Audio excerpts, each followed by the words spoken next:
प्यारे दर्शकों, आप सभी का हमारे चैनल में स्वागत है। धर्म से जुड़ी वीडियो देखने के लिए हमारे चैनल को सब्सक्राइब और लाइक करें। धन्यवाद।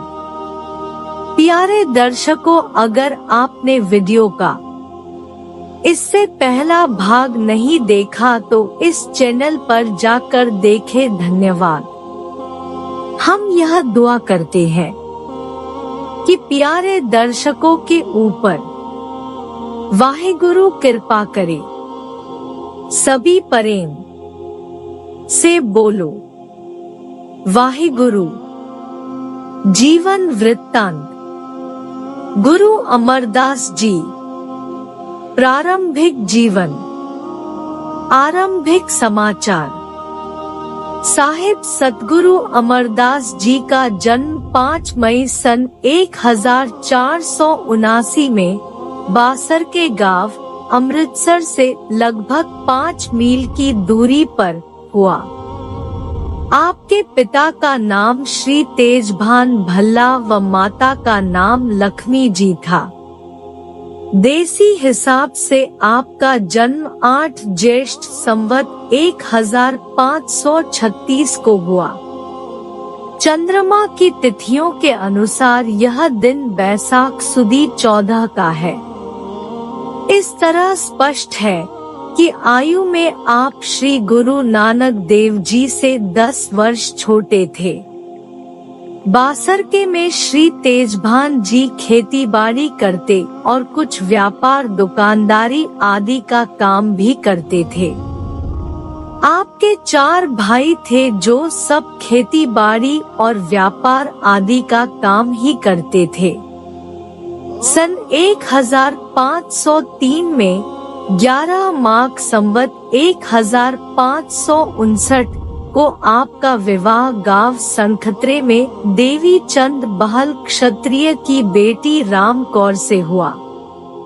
बासरके से सनखत्रा गांव 50 से 60 मील की दूरी पर है और यह क्षेत्र अब पाकिस्तान में है। आपके घर 2 लड़कों बाबा मोहन व बाबा मोहरी तथा लड़कियों बीबी भानी जी व बीबी दानी निधानी जी ने जन्म लिया। खाते पीते परिवार के होने के साथ साथ उस समय आप हिंदुओं में प्रचलित धार्मिक कर्मकांडों में बहुत श्रद्धा व विश्वास रखते थे। ये कर्मकांड थे जप, तप, पुण्य, दान, देवी देवताओं की पूजा, हिंदू मंदिरों की यात्रा व तीर्थ स्नान, दिनों त्योहारों को शुभ अशुभ के भेदों द्वारा मानना, ऊंच नीच जाति का भेद करना, खान पान के मामले में शुचि आदि का भेद भाव रख कर विचरण करना आदि। ये संपूर्ण कर्म कांड गुरु अमरदास जी ने भी सिखी में प्रवेश होने से पूर्व जी भर कर किए थे। सन 1521 में जब आपकी आयु 42 वर्ष की थी, आप हरिद्वार आदि तीर्थों की यात्रा पर गए। फिर ये कर्म कांड जो हिंदू धर्म की जी जान थे को आप 1541 तक लगभग 20 वर्ष तक निभाते रहे। हिंदू रीति में ब्राह्मण की बहुत मान्यता है और इस पक्ष को पूरा करने के लिए वह ब्राह्मणों को अपनी सामर्थ्यानुसार उचित दान देने में बहुत विश्वास रखते थे। उस मत के अवलंबियों के मनों में पंडितों, ज्योतिषियों, साधु पहरावे में विचरण वाले पाखंडियों और ब्रह्मचारियों के प्रति बहुत ही श्रद्धा व सम्मान होता था।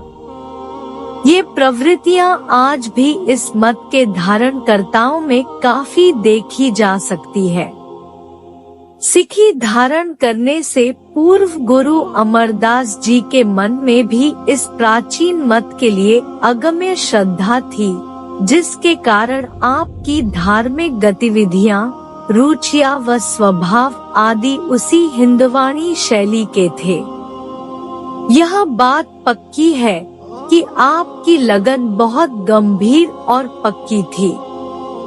यह बात अलग है कि साधना विधि प्राचीन हिंदू मत की थी, जिससे केवल संबंधित फल ही आपको मिल सकता था। उस साधना विधि के द्वारा केवल मात्र कर्मकांडों का घर पूरा करने से प्रभु की प्राप्ति कैसे हो सकती थी? पर हम आपकी बहुत गहरी व पक्की लगन को नजरअंदाज नहीं कर सकते। गंगा आदि नदियों व तीर्थ स्थानों के स्नान और तीर्थ यात्राएं करना कोई आसान काम नहीं था।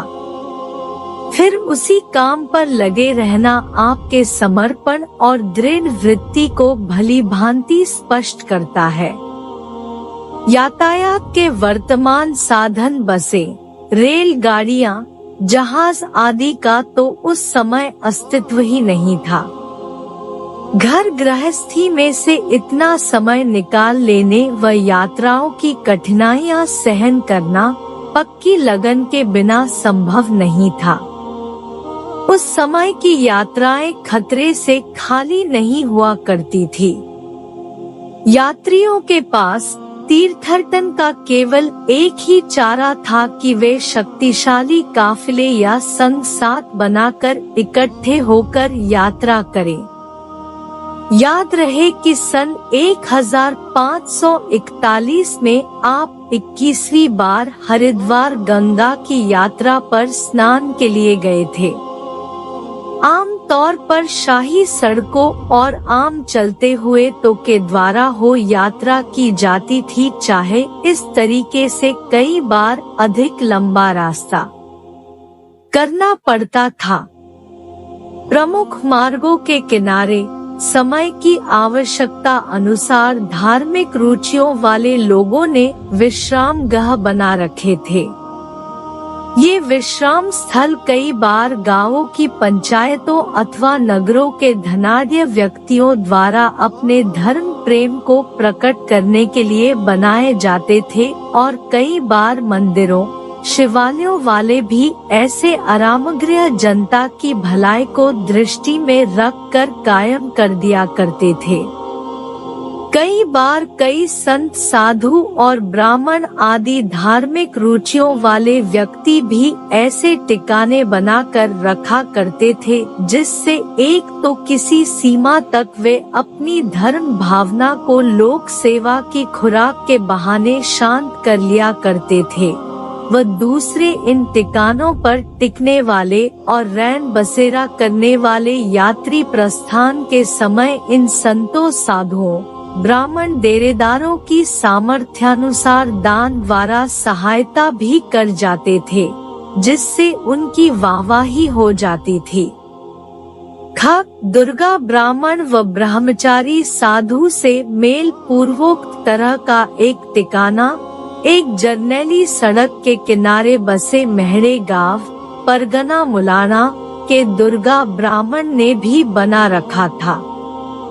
सन 1541 में 21वीं बार हरिद्वार की यात्रा से वापस आते हुए इस ठिकाने पर उस काफिले ने विश्राम किया, जिसमें गुरु अमरदास बतौर एक हिंदू यात्री शामिल थे।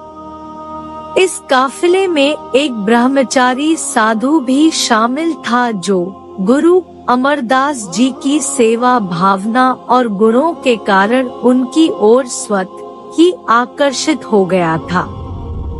जैसा कि पहले ही बताया जा चुका है कि दुर्गा ब्राह्मण ने यह ठिकाना यात्रियों के निवास के लिए बनाया था, और इससे उसकी धर्म भावना भी किसी सीमा तक पूरी होती थी, और आने जाने वाले यात्री दुर्गा को दान दक्षिणा भी दे जाया करते थे।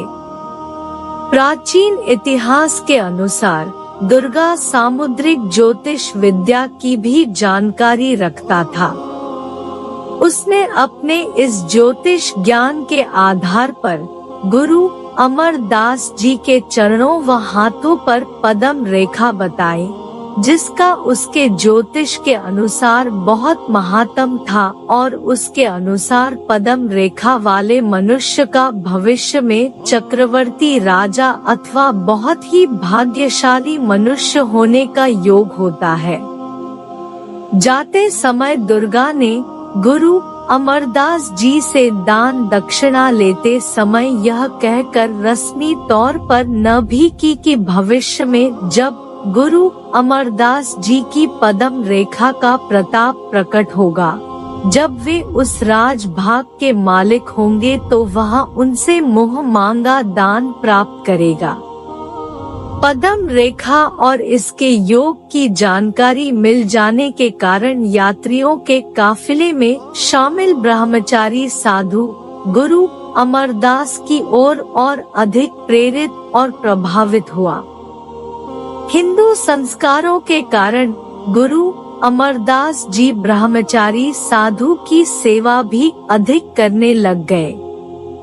ब्रह्मचारी भी उनको अच्छा भक्त जानकर उनके हाथों तैयार किया भोजन खाने लग गया, जबकि पहले वह केवल अपने हाथ का पका भोजन ही सेवन करने की कर्मकांडीय व्यवस्था का धारण करता था।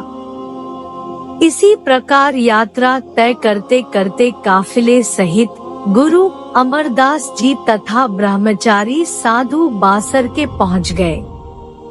एक दिन अचानक ब्रह्मचारी साधु ने गुरु अमरदास जी से पूछ लिया कि आपका गुरु कौन है। गुरु अमरदास जी ने जब यह वास्तविकता बताई कि उन्होंने अभी तक कोई गुरु धारण नहीं किया है, तो ब्रह्मचारी साधु लाल पीला हो गया। उसने इस बात का बहुत बुरा मनाया कि इस तथ्य का उसको पहले पता क्यों नहीं लगा। उसकी रीति के अनुसार निगुरे के हाथों भोजन खाना तो कहीं, निगुरे का तो संग या दर्शन मात्र भी शास्त्रों के अनुसार बहुत बुरा काम है। यह सब कुछ कहकर ब्रह्मचारी दुखी होता हुआ गुरु अमरदास जी से नाराज होकर सदा के लिए नाता तोड़कर चला गया। एक अरसे से गुरु अमरदास जी तीर्थ यात्रा, गंगा स्नान, देवी देवताओं की पूजा, ब्राह्मणों को पुण्य दान तथा जाति पात के भेदभाव पर सख्ती से चलने के कर्मकांडों को मानते हुए व्यवहार में ला रहे थे। मन की भटकन बिल्कुल नहीं मिट पाई थी। ब्रह्मचारी की बात गुरु अमरदास जी के मन पर गहरा घाव कर गई। उन्होंने मन में फैसला किया कि वे आत्मिक मार्गदर्शन के लिए अब किसी पूर्ण पुरुष की अगुवाई प्राप्त कर ही रहेंगे। अगला भाग देखने के लिए चैनल को सब्सक्राइब और लाइक करें। धन्यवाद।